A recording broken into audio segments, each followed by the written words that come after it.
कोई गुल बाकी रहेगा ना चमन रह जाएगा, पर रसूल अल्लाह का दीने हसन रह जाएगा।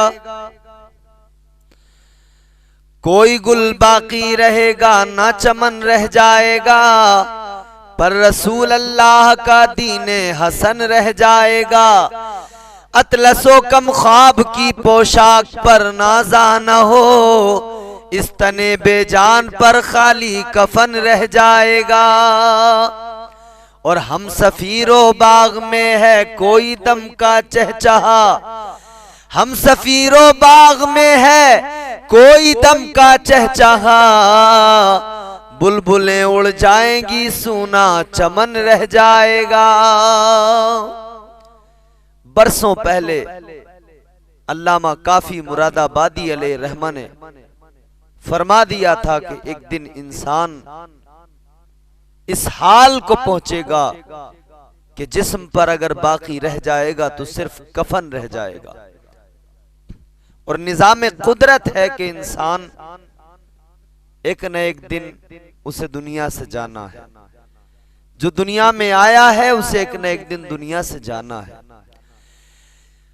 अल्लाह तबारक व ताला ने कुरान मजीद में ऐलान कर दिया, कुल्लु नफ्सिन ज़ाइक़तुल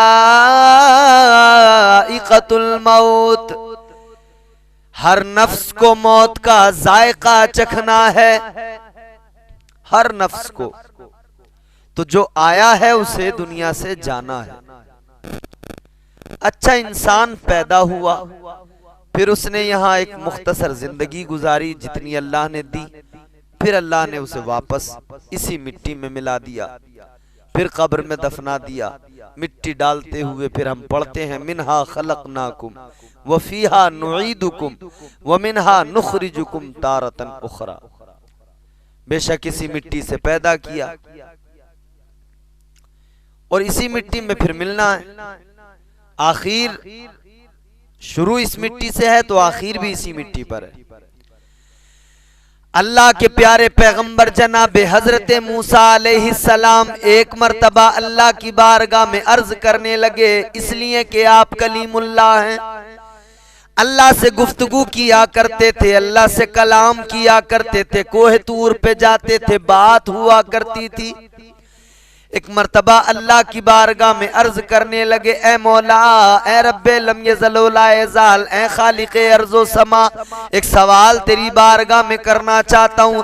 परवरदिगार आलम ने फरमाया, बोलो क्या कहना चाहते हो मूसा।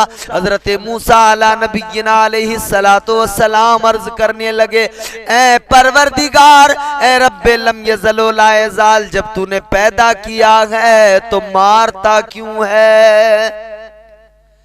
जब जिंदगी दी है तो फिर तू मौत क्यों देता है?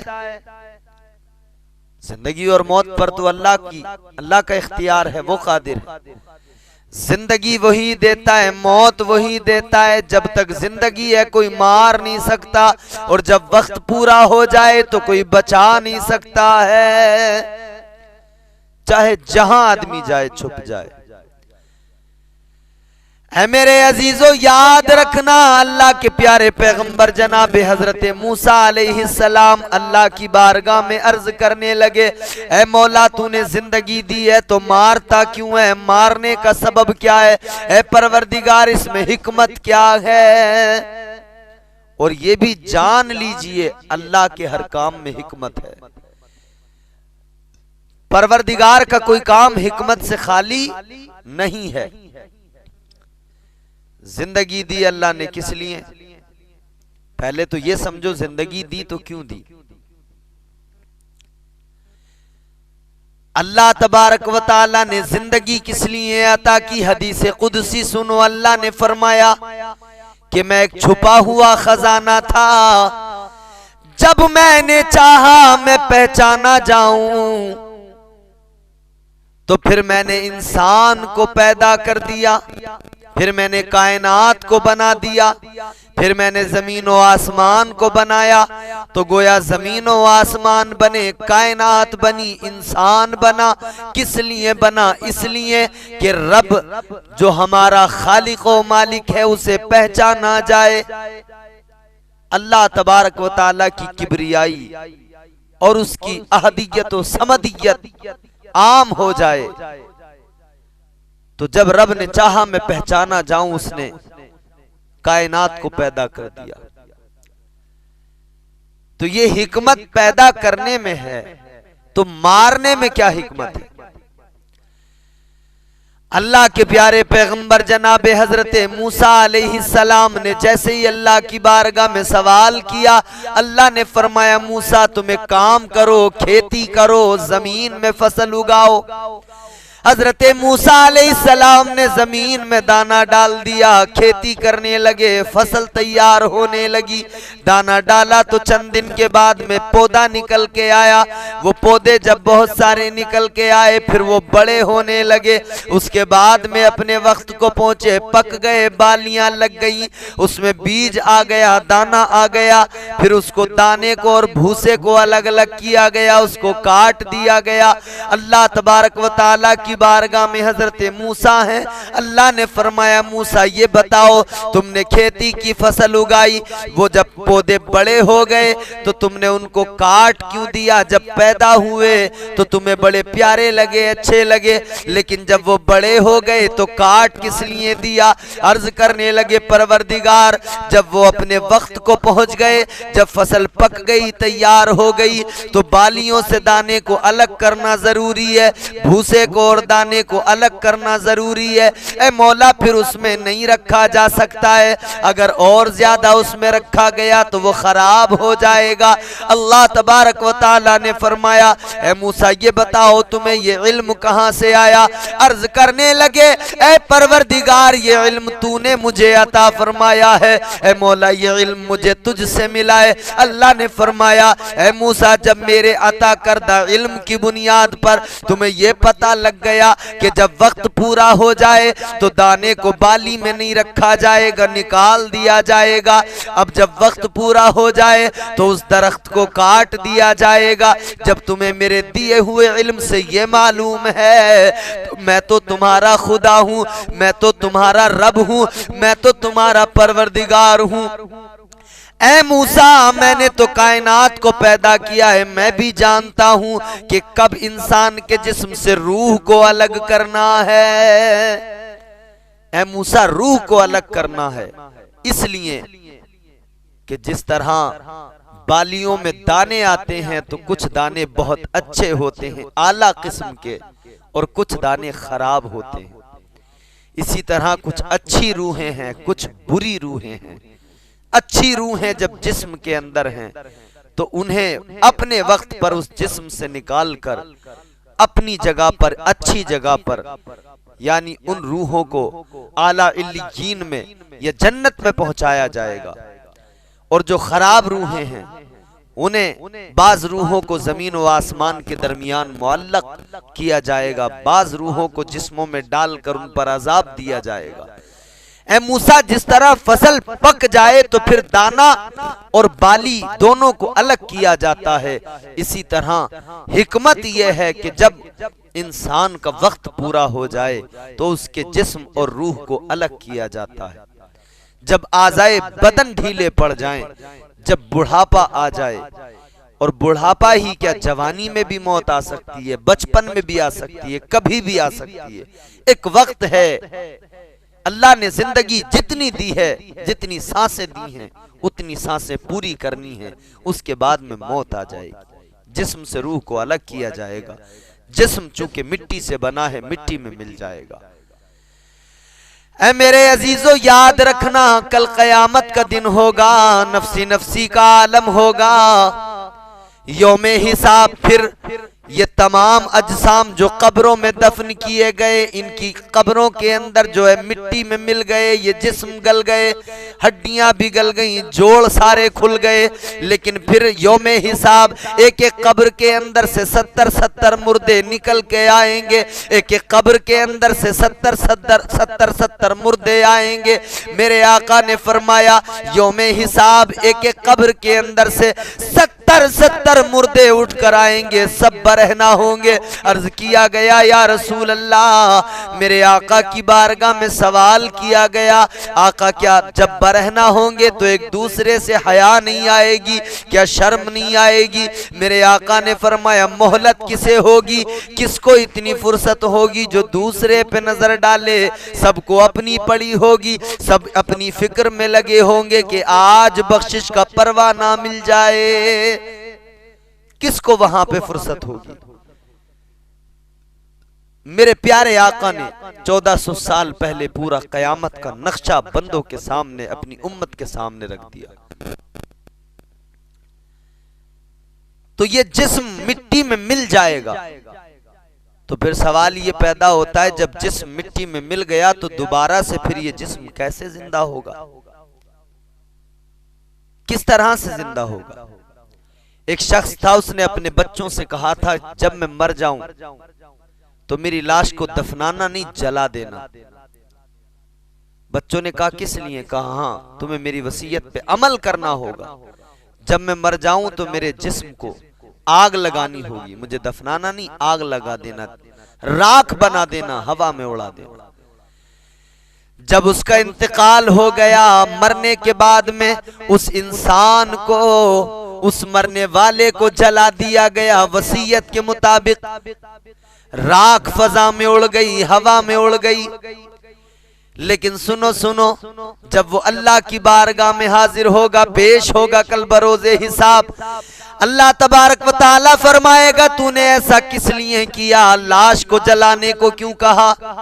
वो अल्लाह की बारगाह में रोएगा, अर्ज करेगा मौला बहुत गुनाहगार था, या अल्लाह गुनाह इतने ज्यादा थे मालिक, डर लगता था तेरे सामने कैसे खड़ा हो जाऊंगा। ए परवरदिगार, डर लगता था इसलिए मैंने कहा था मुझे जला देना, मेरी राख बना देना, मेरी राख को फजा में उड़ा देना।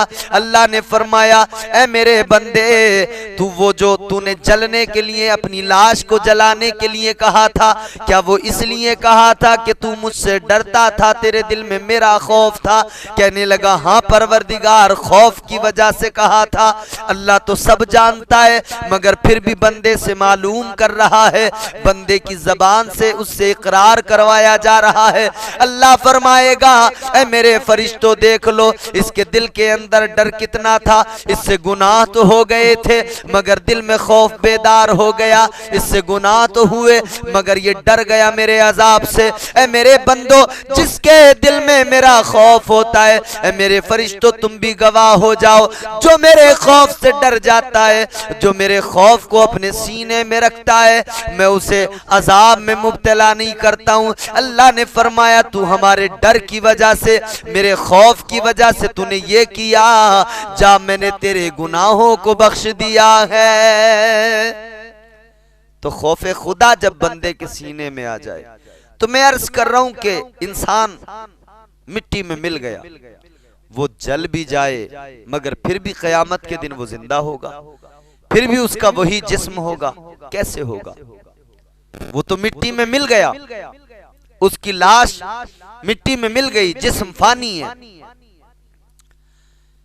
तो मेरे अजीजों याद रखना, इंसान की रीढ़ की हड्डी है, सारा वजूद मिट्टी में मिल जाता है मगर रीढ़ की हड्डी के अंदर इंसान की कुछ ऐसे बीज हैं कि जो जमीन के अंदर पड़े रहते हैं, बाकी रहते हैं। उन्हीं से फिर अल्लाह तबारक व तआला दोबारा उस शख्स को जिंदा करेगा, और वो उसका जो वजूद मिट्टी में मिल चुका है वो दोबारा वापस उसका जिस्म तैयार होगा, जिस्म बनेगा, फिर वो अपनी कब्र से उठ कर आएगा। तो ये निज़ाम कुदरत है, जिंदगी और मौत अल्लाह के इख्तियार में है। अल्लाह जब चाहता है उसके इख्तियार में वो कादिर है, जिंदगी देना उसका काम। वो नवाजने पे आए तो नवाज दे जमाना, वो नवाजने पे आए तो नवाज दे जमाना, वो करीम ही जो ठहरा तो करम का क्या ठिकाना। जिंदगी उसने दी है मेरे अजीजों, माँ के पेट के अंदर 9 माह तक वो जिंदा रखता है, रिस्क भी देता है। और बाज को अल्लाह ताला माँ के पेट में ही उनकी जिंदगी पूरी हो जाती है, उनको उतनी ही जिंदगी मिली होती है। माँ के पेट में 9 माह तक रिज्क देने वाला खुदा, अपने बंदों से 70 माहों से ज्यादा प्यार करने वाला खुदा, वो रब्बे लम यज़ल व ला यज़ाल, वो खालिक़े अर्ज़ो समा जिंदगी देता है। तो फिर देखो, जिंदगी जब तक है कोई मार नहीं सकता है, जब तक मुहाफिज अल्लाह है, जब तक की जिंदगी अल्लाह ने अता की है तो कोई मार नहीं सकता है, और जब सांसें पूरी हो जाएं तो कोई बचा नहीं सकता है। शद्दाद एक बादशाह गुजरा है, बहुत ताकतवर था, बहुत खजाने थे। उसे ख्याल आया कि मैं अपनी जन्नत बनवाऊं। सारे मुल्क के अंदर जो 1 नंबर के माहिर मेमार थे उनको जमा किया गया। सारे मुल्क के अंदर जो आला चीजें थी, बेशकीमती चीजें थी, उन्हें मंगवाया गया, जन्नत के अंदर रखा गया। सारे मुल्क के अंदर जितनी खूबसूरत लड़कियां थी, हसीन और जमील थी, उन सबको जमा करके जन्नत में रखा गया। जो हूरों का तसव्वुर है कि जन्नत में हूरें होंगी, बड़ी खूबसूरत हैं, तो इसने भी कहा मैं भी हूरों का इंतजाम करूंगा। इसने मुल्क की सारी खूबसूरत लड़कियों को, हसीन लड़कियों को जमा करके अपनी जन्नत में रखा। सारे मुल्क के अंदर जितने खूबसूरत हसीनो जमील जवान थे सबको जमा किया, अपनी जन्नत में रखा कि जन्नत में गिलमान भी हैं। तो इसने कहा मैं भी अपनी जन्नत में गिलमान रखूंगा। सारी जिंदगी की दौलत लगा दी, सारी जिंदगी की दौलत लगाने के बाद में जन्नत बनवाई। मगर मेरे अजीजों, फिर जब जन्नत तैयार हो गई, खबर मिली कि बादशाह जन्नत तैयार हो गई, जन्नत को देखने के लिए आ जाओ। अब शद्दाद बड़े कर्रो फर के साथ निकला, शानो शौकत के साथ निकला। रास्तों को सजाया गया, हर जगह पर इस्तकबाल किया गया, खैर मकदम किया गया। बादशाह जन्नत की सैर को जा रहा है। लेकिन मेरे अजीजों, जैसे ही बादशाह जन्नत के दरवाजे पे पहुंचा, शद्दाद जन्नत में कदम रखना चाहता है कि हजरत मलकुल मौत आ गए। फरमाने लगे, बादशाह वक्त पूरा हुआ, मैं तेरी रूह कब्ज करने आया हूं, तेरा वक्त पूरा हो गया, मौत का वक्त आ गया। इसने इतना सुना, चेहरे का रंग बदल गया, पसीना पसीना हो गया। अब ये कहने लगा फरिश्ते से, हजरत मलकुल मौत से कहने लगा जरा सी मोहलत दे दो। आपने फरमाया कोई मोहलत नहीं। कहने लगा इतनी मोहलत दे दो कि एक बार अपनी जन्नत को देख लूं।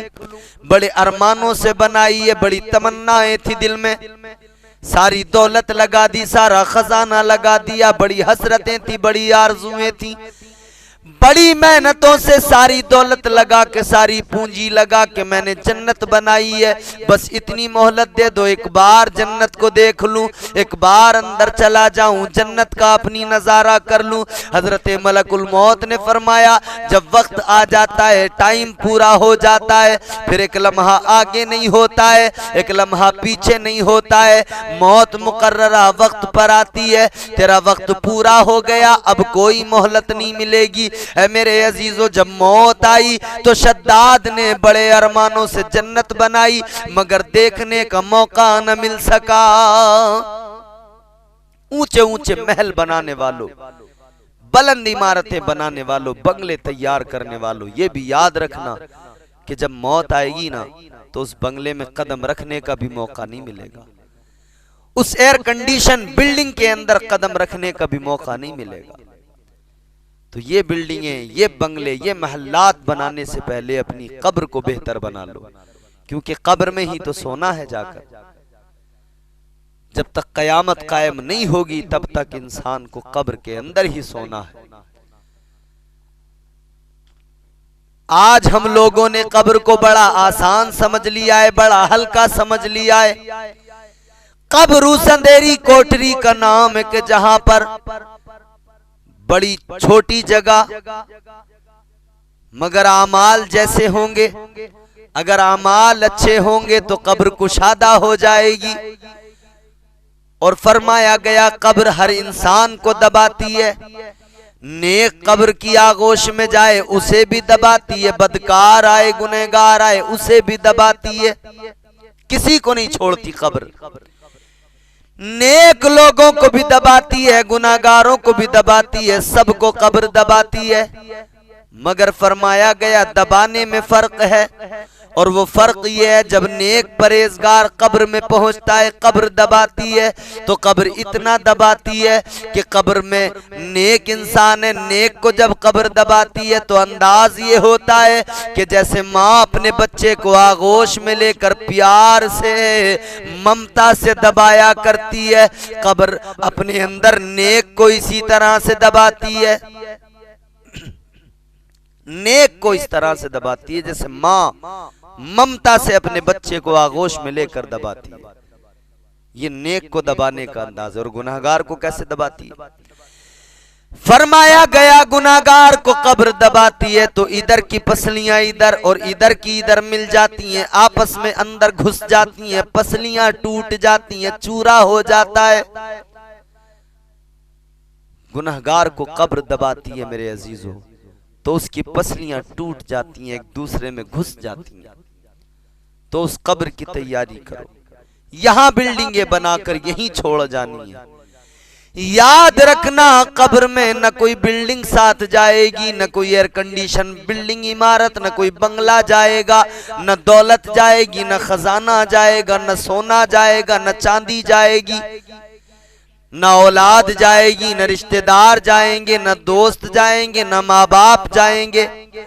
कब्र में कोई साथ नहीं जाएगा। कब्र में अगर कुछ साथ जाएगा तो आका की मोहब्बत साथ जाएगी, कब्र में अगर कुछ साथ जाएगा तो आमाल साथ जाएंगे। इसीलिए कहा कर जवानी में इबादत काहिली अच्छी नहीं।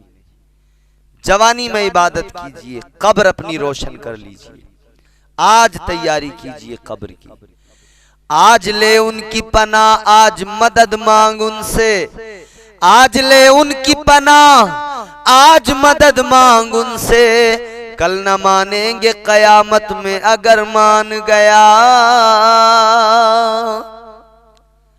वहां तो आदमी को मान ही जाना है, वहां तो वो कहेगा हाय मुझसे कितनी बड़ी गलती हो गई। एक बार मौत आती है, दोबारा मौत नहीं आती है। मरने के बाद में जन्नती जन्नत में चले जाएंगे, जहन्नमी जहन्नम में चले जाएंगे। यौमे हिसाब हिसाब होगा। अल्लाह जहन्नमियों को जहन्नम में, जन्नतियों को जन्नत में भेज देगा। मगर एक फिक्र जन्नत वालों को लगी होगी और एक ख्याल और सोच जहन्नम वालों को होगी। जन्नत वालों को फिक्र लगी होगी कि दोबारा मौत ना आ जाए, जो आसाइशें मिली हैं, जो सुकून मिला है, कहीं ये सब कुछ छिन न जाए, ये नेमतें न छिन जाएं, कहीं मौत ना आ जाए। जन्नत वाले इस फिक्र में होंगे मौत ना आ जाए। मगर जो जहन्नम में होंगे उन्हें भी फिक्र लगी होगी, वो भी सोच रहे होंगे। वो क्या सोच रहे होंगे? वो सोच रहे होंगे काश एक बार मौत आ जाए, काश एक बार और हमें मौत आ जाए, हम इस परेशानी से निकल जाएं, इस परेशानी मुसीबत से छुटकारा मिल जाए। ये जो अजाब हो रहे हैं इनसे हमें छुटकारा मिल जाए, मौत आ जाए।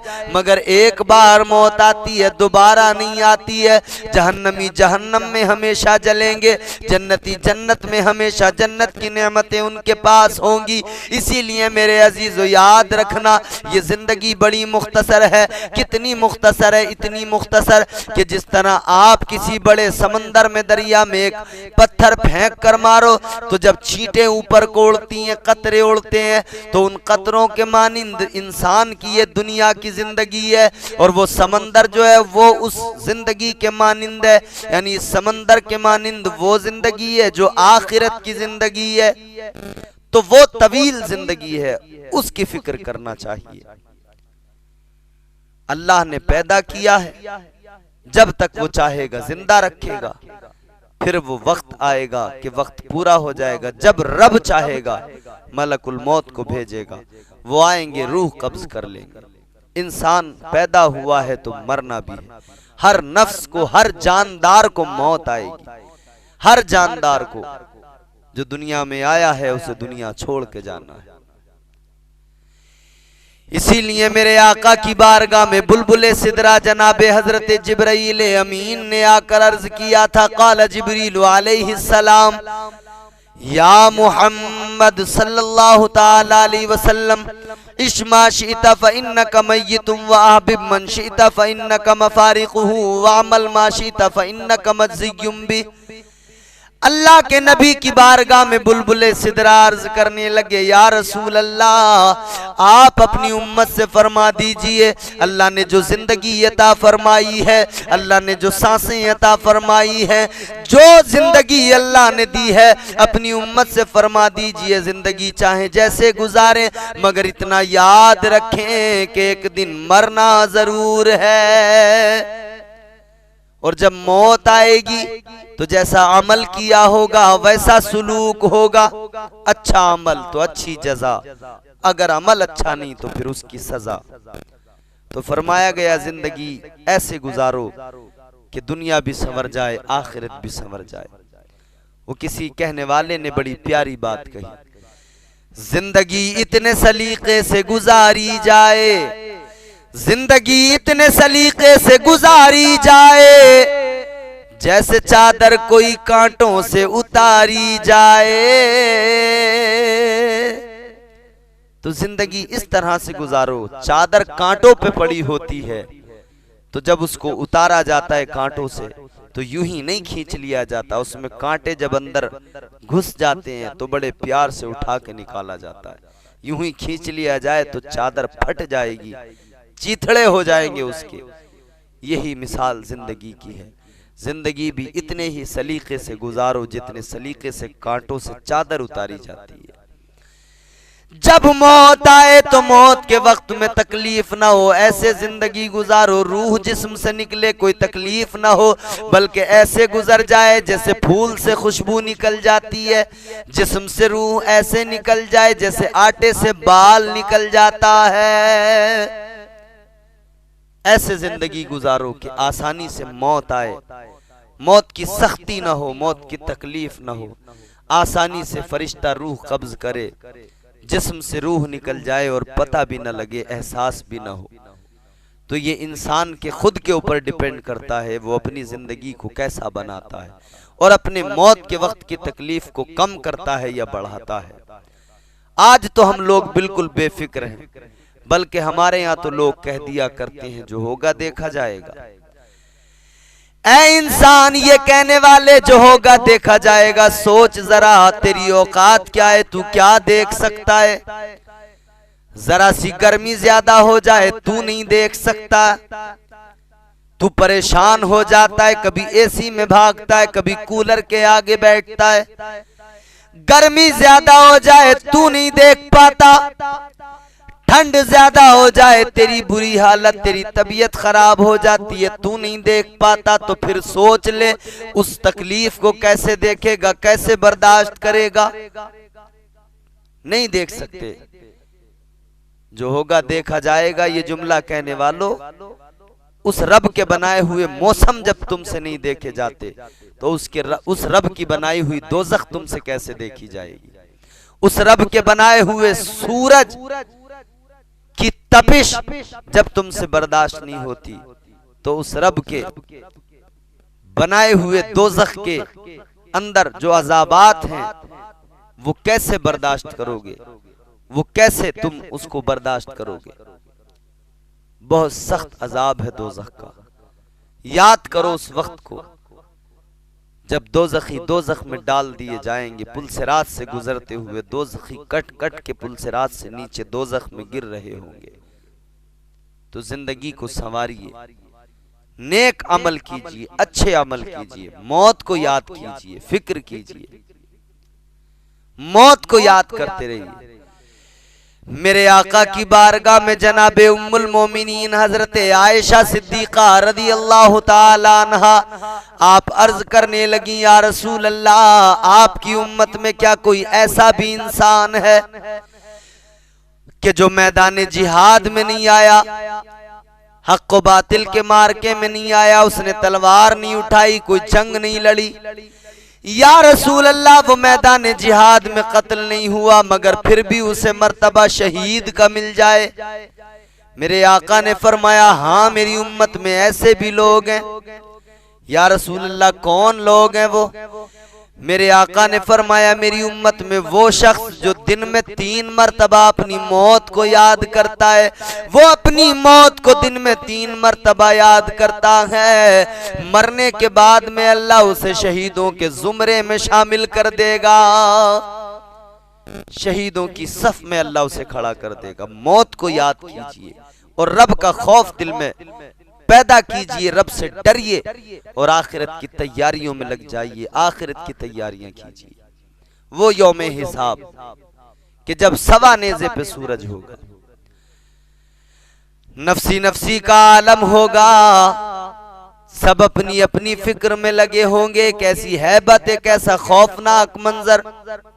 कई हजार साल गुजर जाएंगे इसी भाग दौड़ में, सब इसी फिक्र में होंगे, बख्शिश हो जाए, परवाने नजात मिल जाए। फिर कई हजार साल के बाद में ये बंदे कहेंगे, मालिक अब हिसाब किताब शुरू कर दे, या अल्लाह हिसाब ले ले। जन्नती जन्नत में चले जाएंगे, दोज़खी दोज़ख में। मगर जलाले खुदा और अल्लाह तबारक व तआला का खौफ ऐसा होगा, ऐसी हैबत होगी उस दिन की कि लोग घबरा रहे होंगे, परेशान होंगे। सारे मिलकर हजरत आदम को तलाश करेंगे। हजरत आदम यूं ही नहीं मिल जाएंगे। हजरत आदम को ढूंढने में, तलाश करने में 500 साल का जमाना लग जाएगा। 500 साल बाद हजरत आदम अलैहिस्सलाम मिलेंगे। फिर ये उम्मतें कहेंगी, आज हमारी सिफारिश कर दीजिए। हजरत आदम अलैहिस्सलाम कहेंगे, इज़हबू इला गैरी, किसी और के पास जाओ। सारे अंबिया, सारे नबी, सारे रसूल यही कहेंगे, इज़हबू इला गैरी। बस नबी ये आखिरुज़्ज़मा महबूब खुदा, मेरे आपके नबी की शान ये होगी मैदान महशर में, सब कहेंगे इज़हबू इला गैरी। मेरे मुस्तफ़ा कहेंगे, अना लहा, हाँ मैं तुम्हारी बख्शिश कराऊंगा, मैं इसी काम के लिए हूँ। रब की बारगाह में हुजूर सजदा रेज हो जाएंगे, सजदा करेंगे। अल्लाह फरमाएगा, हबीब सजदे से सर को उठाओ, जो कहोगे, जिसके लिए इशारा कर दोगे उसे बख्श दिया जाएगा। दिल में आका की मोहब्बत बेदार कीजिए, दिल में खुदा का खौफ पैदा कीजिए। फिर देखिए किस तरह से जिंदगी बदलती है, फिर देखिए किस तरह जिंदगी में इनकलाब आता है।